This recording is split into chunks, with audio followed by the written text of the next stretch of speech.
자, 계속해서 우리 당좌 자산 내용 이어가 보도록 할게요. 자, 지난 시간에 당좌 자산에 대해서 현금이 현금성 자산이라든가 금융 상품까지 다루고 왔었습니다. 이번 시간 유가증권 들어가자라고 하는데 여러분들 유가증권이라 하면 단기 매매 증권, 그다음에 매도 가능 증권, 만기 보유 증권, 지분법 적용 투자 주식이 딱 떠오르죠. 그런 내용들을 지금 이야기해 보려고 합니다. 뭐 유가증권이 무엇이다라고 해서 이렇게 쭉 설명이 되어 있는데 키워드만 딱딱 집어보면 지분증권, 채무증권이 있다라는 얘기였죠. 자, 지분증권 하면 주식이었고요. 채무증권은 사채, 국채, 공채 이런 것들을 얘기하죠. 자, 유가증권은요. 단기매매증권, 매도가능증권, 만기보유증권, 지분법 적용 투자주식으로 구분해서 표시합니다라고 이야기가 되어 있고 지분증권은 취득한 이후에 단기 매도, 지분법 적용 투자주식, 채무증권은 취득 이후에 단기 매매, 매도 가능, 만기 보유다 이렇게 표현이 되어 있습니다. 자, 간략하게 우리가 정리를 해본다면 단기 매매, 매도 가능, 만기 보유, 그 다음에 지분법. 자, 이렇게 묶어버리면 이들은 뭐가 되는 거다? 지분증권. 이렇게 묶어버리면 이들은 뭐가 되는 거다? 채무증권. 네. 다시 말해 사채를 취득했을 때 회사가 단기매매증권이나 매도가능증권이나 만기보유증권이다 이렇게 부를 수 있는 거죠. 회사가 주식을 취득했을 때는 지분법 적용 투자주식이다, 단기매매증권이다, 매도가능증권이다 이렇게 부를 수 있는 거고요. 자, 이렇게 해서 지분증권과 채무증권이 우리가 알고 있는 유가증권인데 그들을 취득하면서 의도나 우리가 능력에 따라서 부르는 명칭이 달라지고 있었으며 그들에 대해서 구분할 수 있는 내용들 보았습니다. 단기 매매 증권, 만기 보유 증권, 매도 가능 지분법 적용 투자 주식 이 네 가지에 대해서 다시 한번 설명을 하고 있는데요. 실제로 여러분들께 이제 제가 아주 간단하게 보자라고 한다면 보통은 채무증권 가지고서 참 많이 이야기하는 것 같아요. 채무증권을 취득하고 나서 제일 첫 번째 질문을 하죠. 만기까지 보유할 의도와 능력이 있습니까? 라고 물어봅니다. 그래서 저는 이거 얘기할 때, 야, 결혼할 거야? 그 친구랑 새롭게 만났다고 하면 우리가 항상 물어봐요. 너 그 남자랑 결혼할 거니? 라고 물어봤을 때, 결혼할 거야. 라고 합니다. 그래서 만기까지 보유할 의도가 있냐라고 했을 때, 결혼할 거야. 의도가 있는 거죠. 근데 문제가 있어요. 아직 우리 둘 다 학생이라 능력이 안 돼. 라고 이야기한다는 거죠. 자, 그렇다면 의도는 있으나 능력이 없으면 만기까지 갈 수가 없어요. 자, 반면 뭐도 있어요. 능력은 있는데 둘 다 직장도 있고 집도 있고 차도 있고 다 있는데 결혼할 생각이 없을 수도 있어요. 그래서 능력과 의도가 모두 다 맞자 떨어져야지만 우리는 그를 만기보유증권이다. 이렇게 이야기하죠. 자, 그러면 아니에요라고 하고 나면 두 번째 질문이 뭐냐? 너 그럼 잠깐 만나고 헤어질 거야? 단기간 내에 매매 차익을 목적으로 하니? 라고 해요. 자, 짧게 만나고 헤어지는데 내가 헤어져 라고 했을 때 안전이별을 해야 되잖아요. 안전이별을 하려면 어떻게 해야 되냐면 굳이 이 시장에 나 말고도 너가 만날 사람이 많이 있다라는 걸 본인도 알고 있는 거예요. 즉, 다시 말해 시장성이 있는 유가증권 아주 인기가 좋은 거죠. 그리고 바람둥이처럼 거래가 계속해서 잘 이루어지고 있는 것들. 이렇게 단기간 내에 시세 차익을 목적으로 시장성이 있거나 거래가 빈번하다라고 한다면 오케이 이러면 우리가 단기 매매 증권이라고 불러요 라고 이야기를 하죠. 자, 이도저도 아닌 경우들이 있어요. 애매한 상황이죠. 결혼을 할지 말지도 모르겠고 내일 모레 그렇다고 헤어질 것도 아니고 애매모호할 때 우리가 부르는 표현이 바로 매도 가능 증권이다 이렇게 부르고 있습니다. 그래서 여러분들이 만기 보유, 단기 매매, 매도 가능 증권과 관련된 이런 채무증권을 취득한 이후에 어떻게 나누어지는지를 보고 있고요. 자, 그러면 지분법 적용 투자 주식은 어떻게 기억을 할 거냐라고 했을 때, 자, 아주 뭐 나이 차이가 많이 나는 연상 연하 커플이 있어요. 그 친구가 지금 취준생인데 중요한 의사결정을 할 때마다 여기 우리 누나한테 물어보는 거죠. 누나, 나 어디 회사 갈까요? 그러면 이 누나가 친절하게 자소서 검토도 해주고 그 회사가 어떤지 회사 평가도 다 알아서 서치해주고 인사팀과 알고 있다고 한다면 어떻게 하는 것이 좋다라고 공략하는 방법도 알려주고 아주 모든 것들을 다 알려줘요. 이 일생일대의 중요한 첫 직장에 대해서 굉장히 많은 정보들을 잘 알려주고 있습니다. 애초에 만날 때부터 데이트 비용도 용돈도 다 우리 누나가 책임을 지니까 이 친구가 아주 중대한 의사결정을 우리 누나랑 같이 협의를 하고 있더라 이 얘기죠. 자, 우리는 알고 있어요. 그 회사가 나를 취득한다고 했을 때, 그가 우리 회사 주식을 취득한다고 했을 때, 아, 그 사람은 우리 회사의 주인이 되려고 하는구나. 우리 회사에 아주 중대한 영향력을 행사하려고 하는구나. 라고 하면서 지분법 적용 투자 주식이구나. 라고 기억해 주시면 되는 거죠. 자, 단기 매매, 만기 보유, 매도 가능, 지분법 적용 투자 주식까지 가장 간단한 내용들을 이야기해 보았습니다. 자, 기본적으로 단기 매매 증권이다 라고 하면은 유동자산 쪽에 속하는 거고요. 나머지 요소들에 대해서는 모두 비유동자산 쪽에 투자자산 쪽에 속하고 있습니다. 다만 앞에서도 설명드렸다시피요. 이 만기 보유 증권이나 매도 가능 증권은 우리가 채무증권 안에서도 보고 있는데요. 그 얘기는 이들에 대해서는 만기가 1년 이내에 되면은 뭐가 될 수도 있다는 거예요. 유동자산 쪽으로도 들어갈 수도 있더라는 거예요. 그래서 만기 보유와 매도 가능을 검색하게 되면은 코드가 2개씩 뜨고 있었던 게 바로 그런 이유들 때문이더라. 자, 그 다음 보도록 할게요. 유가증권에 대한 취득이다라고 해서 나오는데요. 이 유가증권의 최초의 인식가치는 공정가치로 합니다라고 되어 있고요. 자, 취득 과정에서의 수수료, 취득 부대비용 같은 경우에는 취득원가에 가산하는 것을 원칙으로 합니다. 하지만 단기매매증권은 영업의 비용 코드인 수수료 비용으로 합니다. 그래서 항상 이거 900번 코드로 쓰세요라고 여러분들 꼭 반드시 암기하시라고 했었습니다. 자, 그러면 여러분들 한번 이런 얘기 좀 해볼게요. 회사가 유가증권을 취득했어요. 자, 차변에 100주에 대해서 취득을 했고요. 이 취득한 주식에 대해서 가격이 7,000원이다 라고 이야기 좀 해보도록 할게요. 자, 얘는 단기매매 증권입니다 라고 하면 단기매매 증권 70만 원. 그런데 대변에 현금이 지급이 되었습니다 라고 할 때 71만 원. 만 원은 어떻게 되었니? 라고 했더니 수수료 비용이더라 라고 해서 영업의 비용에 속하는 계정 만 원이 기록이 되는 거죠. 자, 이 수수료 비용은 코드가 900번대 코드로 쓰여져야 됩니다 라고 이야기했던 거죠.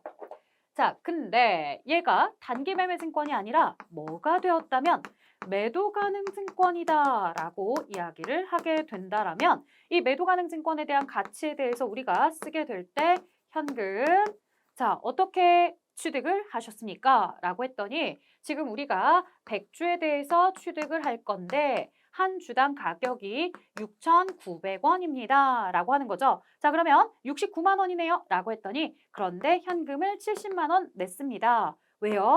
아, 매입하는 과정에 수수료 10,000원 때문에요. 라고 하면은 여기에 가격이 얼마가 기록이 되더라는 거예요. 70만 원으로 기록이 되더라는 거죠.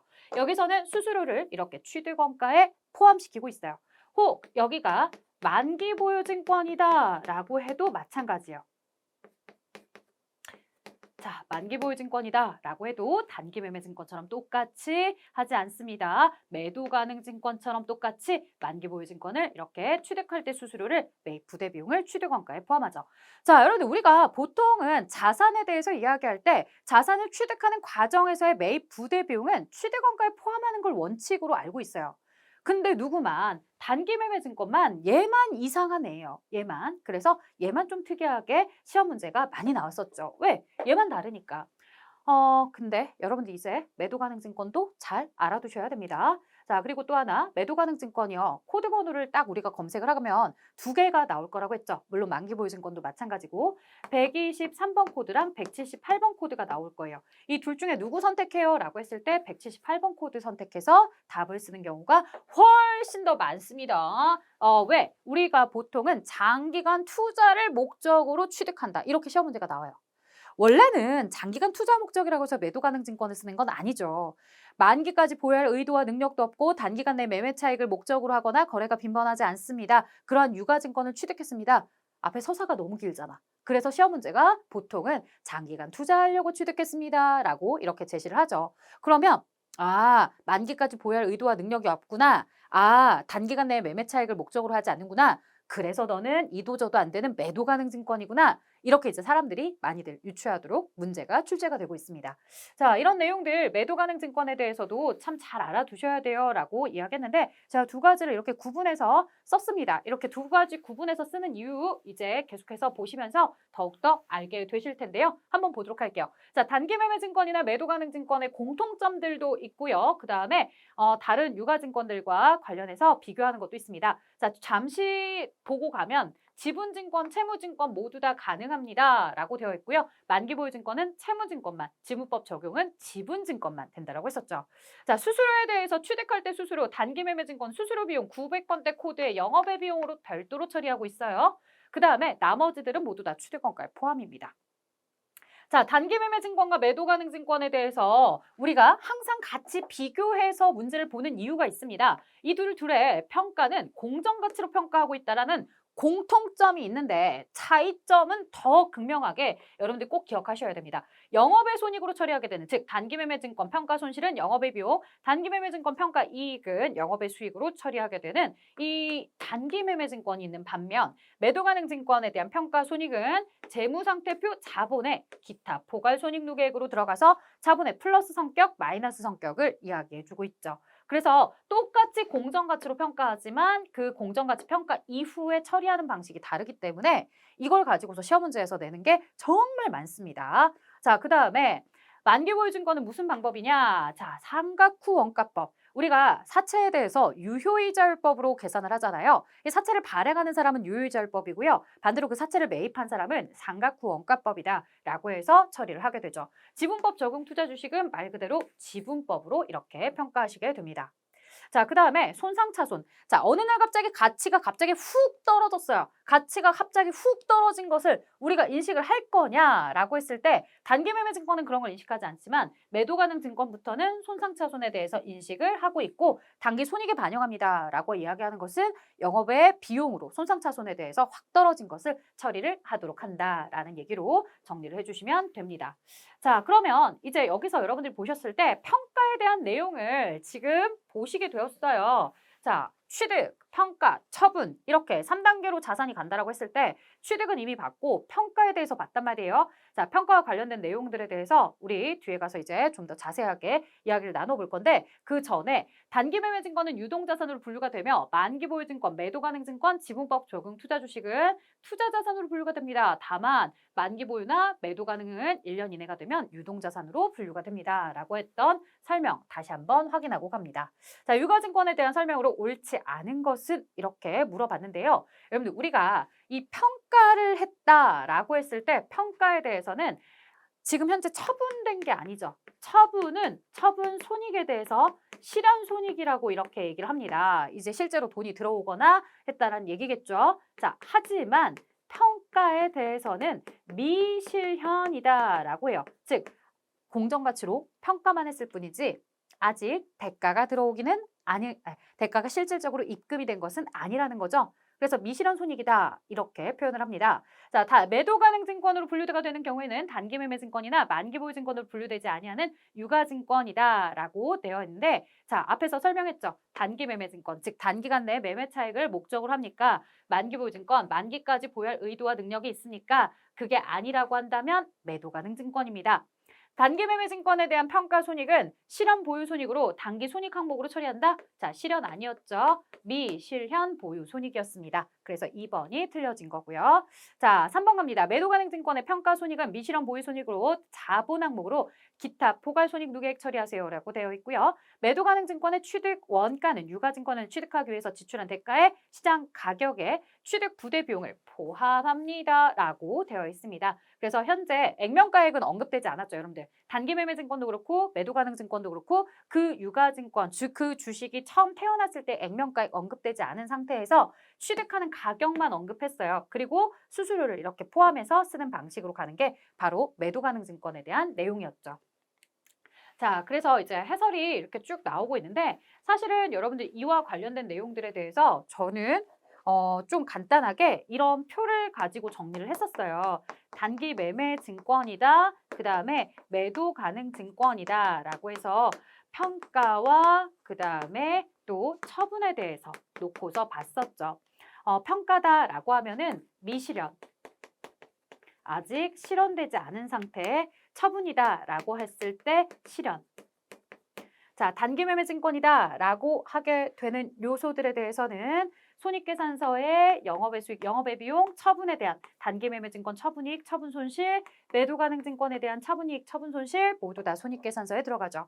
누구만 유일하게 매도가능증권에 대한 평가이익, 평가손실만 재무상태표 자본에 기타 포괄손익이다, 포괄손익 누계액이다 라고 하는 곳에 자본의 플러스 성격, 마이너스 성격으로 들어가게 될 것이다. 라고 이렇게 표를 가지고서 기억을 하고 있었습니다. 자, 여러분들도 혹시라도 아직도 헷갈리시는 분들이 있다고 한다면 이 표를 통해서 반드시 정리를 해주셔야 될 겁니다.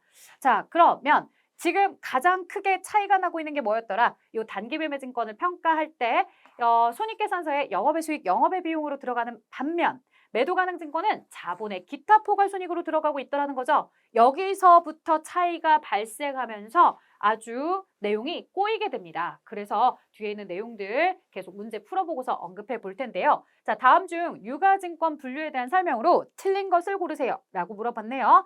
자, 유가증권 중에서 채무증권은 취득한 후 만기 보유, 단기 매매, 매도 가능 증권 중에 하나로 분류한다 라고 이야기했죠. 자, 사실은요, 여기 채무증권이라는 표현이 없이 그냥 유가증권은 취득한 후에 만기 보유, 단기 매매, 매도 가능 증권 중에 하나로 분류한다라고 해도 맞는 지문으로 봅니다. 왜냐? 기준서에 그렇게 써져 있어요. 기준서에. 그래서 사실 채무증권이라고 이렇게 쓴 것은 출제자가 좀 더 각색을 해서 여러분들이 함정에 빠지지 않도록 도와준 거예요. 자, 그 다음에 단기매매증권 유동자산이다 라고 얘기했었고요. 보고기간 종료로부터 1년 이내 매도 등에 의해서 처분할 것이 거의 확실한 매도 가능 증권은 투자자산으로 분류한다? 자, 아니었죠. 1년 이내에 우리가 처분할 것이다 라고 한다면 유동자산 쪽으로 보고해달라고 했었죠. 자, 보고기간 종료로부터 1년 이내에 만기가 도래해야 하는 것은 유동자산으로 갈 수 있다라고요. 그래서 매도 가능 증권이나 만기 보유 증권에 대해서는 이렇게 1년 이내에 만기가 도래하게 되면 유동자산으로 가게 됩니다.